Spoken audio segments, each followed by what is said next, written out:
ገና ካሁኑ ለሱ ማንክስ ጀመርሽ አይደለ? ሻሻው ዝም እየደረሰ እሺ እና ለነሽ ጀግና ማለት ለነሽ ሰላም ነው።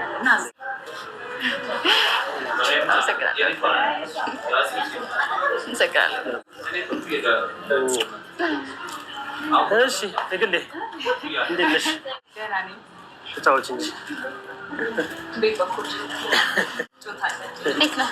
አለ ምንም የታወቀ ነገር የለም።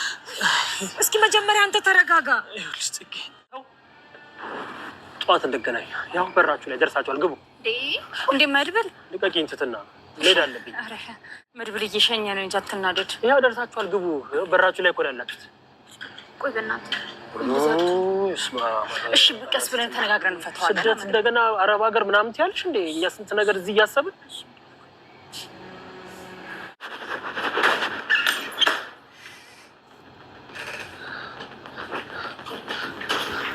ሰላም ጤና ይስጥልን። ከወረዳ 8 ፖሊስ ጣቢያ ነው። እኔ ነኝ ወፍ ዘራሽ። ይኸውልሽ አንቺ አገባሽ። ማን ነው ዘራሽ? እኔ ነው። ዝም በያቸው ወደዚህ እቺ ትሞትብሃለች። እባክህን መሳይ። እኔ ነው ወፍ ዘራሽ። ዛሬ ወደ መሳይ ጋር የመጣው ፖሊሱ ወይም ደግሞ መርማሪ ፖሊሱ እንግዲህ እውነት ለመናገር መሳይ የሰራው ወንጀል ይሄን ያክል ከባድ ነውና ወይም ደግሞ ልጅቷም ይሄን ያክል አደጋ ላይ ያደረሰ ነገር ነው ብለን አናስብም። ምክንያቱም መሳይ ያው በርግጥ ተናዶ ስሜታዊ ሆኖ እሷን ልጅቷን የሆነ መቷታል ምናምን ጀስት አንገቷን አንቆ ይዟት ነበረ። ግን ይሄን ያክል ያደረገው ነገር በዚህ ልክ ህይወቷ ላይ የሚያሰጋት ወይም ደግሞ ይሄን ያክል ህግ ጋር የደረሰ ነገር ነው ብለን አናስብም። ምናልባት መርማሪ ፖሊሱ የመጣው በሌላ በአንዳንድ ኬዞች ሊሆን ይችላል ብለን እናስባለን እንጂ እውነት እንደተባለው እሱ ለዚህ አደጋ የመጣ ነው ብዬ አላስብም። ግን መሳይ በጣም ደንግጧል። እንደምታውቁት መጀመሪያ ላይ ባደረገው ነገር በጣም እንትን ብሏል። ሲቀጥል በሱ የራሱ ያለበት ብዙ ጭንቀቶች፣ ብዙ ሀሳቦች አሉ።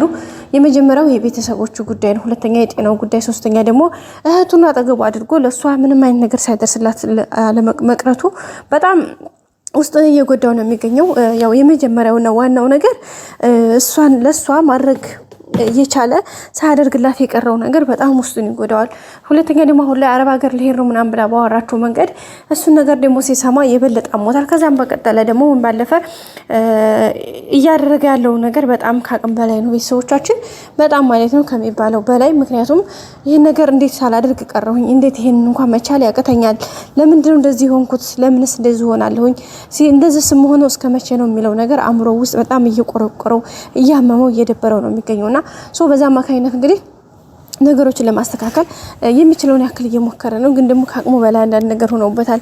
ምክንያቱም እዚህ ጋር ለሕክምና ቀን በቀን የሚገዛው መድኃኒት አለው፣ የሚወስደው ግዴታ ስላለው ሐኪም ቤት ሄዶ የሚያደርጋቸው ነገሮች ስላሉት እሱ ለራሱ ለብቻው ብዙ ገንዘብና በየዕለቱ ወጪ ያስፈልገዋል። ከዛ ባሻገር ደግሞ እዚህ ጋር የሀችሁ ጉዳይ ያሳስበዋል። ከዛም ባለፈ ደግሞ እዚህ ጋር ቤተሰቦቹን ከሰማ ወይም ደግሞ ካየበት ቀን ጀምሮ ምን ላይ እንዳለ ራሱን እየወቀሰ ነው የሚገኘው። ለምን እንደዚህ ሆንኩ? በቃ እኔ እኮ ማረባ ሰው ነኝ። በዛ ላይ እህቱ ደግሞ እህቱ መሆኗን ሲያቅ ትትናን በቃ እንዴት ወንድምሽ ነኝ እኮ ብዬ ካጠገቧ ለምንድን ነው የማልቆምላት? ለምንድን ነው ያልቆምኩላት? ይሄ ነገር እስከ መቼ ነው? ለምንድን ነው እያለ እንግዲህ ራሱን እየወቀሰ ራሱ ላይ በቃ በጣም ብዙ ነገሮች እያደረገ ነው የሚገኘው። አሁን ደግሞ እህቱን ስለተናገሩበት በርዴት ተነሳስቶ እርምጃ ወስዷል ከትዝታ ላይ ማኑና በዛ አማካኝነት እዛ ወደ ሐኪም ቤት ሄዳለች። ግን እሷ ወደ ሐኪም ቤት ብትሄድም የከፋ ነገር አልደረሰባትም። ግን ፖሊስ መጥቷል። ፖሊስ የመጣው እንግዲህ እውነት ለሱ ነው ብዬ አላስብም። እንዴት እንደሆነ ባላቅም ለሱ ነው ብዬ አላስብም። ምክንያቱም እሱ ይሄን ያክል የሚጎዳ ወይም ደግሞ እሷን አደጋ ላይ የሚጥል ነገር አላደረገም። ስለዚህ ካላደረገ ደግሞ አላደረገም ማለት ነው። ቤተሰቦች የሶ በዛ አማካኝነት እንግዲህ የሚችለውን ያክል እየሞከረ ነው የሚገኘው። ወጣ ገባ እያለ ነው፣ ሽቀቦቁል እያለ ነው፣ እየወጣ እየወረደ ነው። በጣም ውስጡ በጣም አሞታል፣ በጣም ደብሮታል። በቃ ምን አዘዘብኝ?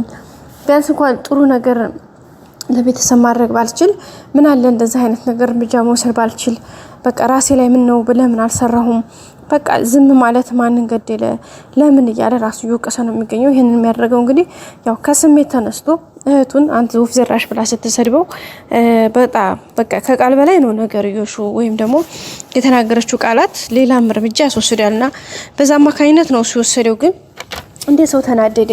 ግን ደግሞ አሁን ላይ በቃ ካደረገው በኋላ ልጅቷ አንደኛ በጣም ነገረኛና መጥፎ ሰው ነች እቺ ትዝታ የምትባለውና በቃ ከሱ አንፃር ሲያዩ ደግሞ በጣም ተናደደ። በቃ ይሄን ነገር ማድረግ አልነበረብኝም ምናምን ብሎ እና እንግዲህ ዛሬ ነገሩ ሁሉ ከበድባት ትዝታም ደግሞ ወደ አረብ ሀገር መሄድ ያለብኝ ለሄድ ነው እያለች ለመድብልም ነግረዋለች። መድብል ደግሞ በፍጹም እንዴት ታደርጊያለሽ እኛ ለብላንቺ ብዙ ነገር እንትን እያልንልሽ እያሰብንልሽ ብዙ ነገር ወደፊት እንድትሰሪ ብዙ ነገር እንድታደርጊ ከጎንሽ ሆነን አይዞሽ እያልንሽ ለምንድን ነው አንቺ ስለሰው ማታስቢው? ለአንቺ ሰው ሲያስብልሽ አንቺ እንኳን ትንሽ ነገር ለሰው ማሰብ ያቃተሽ ለምንድን ነው? ቤተሰቦች እንዲታከሙ አባትሽ ጥሩ ሕክምና እንዲያገኝ እንዲሁም አልፎ ከዛ ብዙ ነገሮች እንዲደረጉ ያደረግን ስለሆነ ስለዚህ ለምንድን ነው ይሄን ያክል በዚህ ልክ አንቺ የምታደርጊው ብሎ እንግዲህ በጣም ተናዶባታል። በጣም ማለት ነው ቤተሰቦቻችን።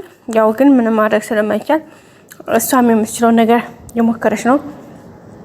ግን ነገር ይወስዱ ትንሽ ከበድባል። ያ ማለት መድብል ተናዶባታል። ኦልሬዲ በጣም ነው የተበሳጨው።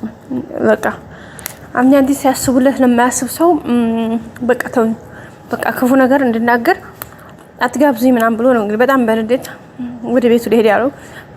ቤት ድረስ እንኳን ሸኘን ምናምን ብሎት በጣም ነው የተናደደው። ሲቀጥል አሁን እንግዲህ እሱ ወደ ቤት እነሱ ሊሸኝ ወደ ቤት ሲሄድ ፖሊሱም ገራይ ደግሞ እንደሚገናኙ እርግጠኛ ነኝ። ስለዚህ ያለው ነገር እንደሚስተካከል ነው። መድብልና ይሄ ፖሊሱ ይታወቃሉ። ስለዚህ እነሱ ስለሚታወቁ ነገሩ የሹን ቀለል እንደሚያደርጉት ተስፋ እናደርጋለን። ትትና ደግሞ ታውቃላችሁ መሳይን በጣም የምትወደውና አሁን ፖሊስ ሊወስደው መሳይን ሊወስደው ነው ሲባል ነው የምትለውና መድብል ደግሞ ለትትና የማይሆነው ነገር የለውም። ስለዚህ ያው መሳይም ተመታሰር ይወጣል ብለን ተስፋ እናደርጋለን። እና ያው ደስ የሚሉ ነገሮች አሉ። በጎንም ያው ትንሽ ነገሮች ከባድ ናቸው። ያው ዙሮ ህይወት ሙሉ አይደለችም። በምንኛውም ሁኔታ ብትሄዱ ልትሆንም አትችልም። በቃ የሆነ ሰዓት እንደዛ ናት፣ የሆነ ሰዓት ከፈትራለች፣ የሆነ ሰዓት ትተላለች። በቃ ይሄ የህይወቱ መንገዷ ነው፣ የህይወቱ ውጣ ውረዷ ነው። እና ለምን ሆነ እንዴት ሆነ ተብሎ እንትን ማለት አይቻልም። የሆነውን ነገር መቀበል ሲመጣ ሲሄድ መሸኘት። ስለዚህ እሱ ነው የሚሆነው እንጂ ሌላ ነገር የሚባል ነገር የለም። በዛም እንግዲህ መሳይ በነገራችን ላይ አሁን ላይ በጣም ነው እያሳዝነኝ ያለው። በፊት እኔ በጣም ነበር የሚያናድደኝ፣ በሳጭበት ነበር። ለምን መሰላችሁ? ከሚያደርገው አክሽኑ በተለይ አሳልፎ እየሰጠ ጓደኞች ምናምን ለካ ሰውን ሳንረዳው ይሄ ነው ብሎ መወሰን አይቻልም። ለካ እንደዛ የሚሆንበት የራሱ ምክንያት አለው እና አሁን የገባኝ ነገር ቢኖር እሱ ነው። እና ቤተሰቦቻችን የዛሬው ቪዲዮ ይሄን ይመስል ነበር። ቀጣይ ቪዲዮ እስከምንገናኝ ሼር፣ ላይክ፣ ሰብስክራይብ አድርጉ። እወዳችኋለሁ። በያላችሁበት መልካም ጊዜ። ቴንኪው። ሁሌም አብራችሁ ሆናችሁ በጣም አመሰግናለሁ። አሁንም አብሮነታችሁ አይለኝ። ቴንኪው ሶ ማች ማለት እወዳለሁ። ላይክ እንዳይረሳ። የእናንተ አብሮነት ለእናንተ ላይክ፣ የእናንተ ኮሜንት፣ የእናንተ ሰብስክራይብ ለኔ በጣም ትልቅ ነገር ስላለው እወዳችኋለሁ። ባይ ባይ።